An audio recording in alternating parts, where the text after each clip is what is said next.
Hello, હું છું doctor Pratik Khanderia from doctor Pratik homeopath. આજે વાત કરશું વાળ ઉતરવાના પ્રશ્ન વિશે. શું લાગે છે, સવારે જ્યારે ઉઠીએ ત્યારે ઓશિકા ઉપર વધારે પડતા વાળ જોવા મળે છે? બાથરૂમમાં નાહવા જઈએ કે માથું વોશ કરીએ ત્યારે હેરફોલ વધારે જોવા મળે છે?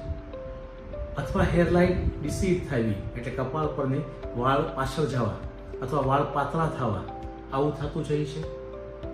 અને કારણ આપણે એવું કહીએ છીએ કે ડ્રાય સ્કાલ્પ છે, સ્કાલ્પમાં પોષણ નથી મળતું વાળના રૂપને, એટલા માટે આવું થાય છે.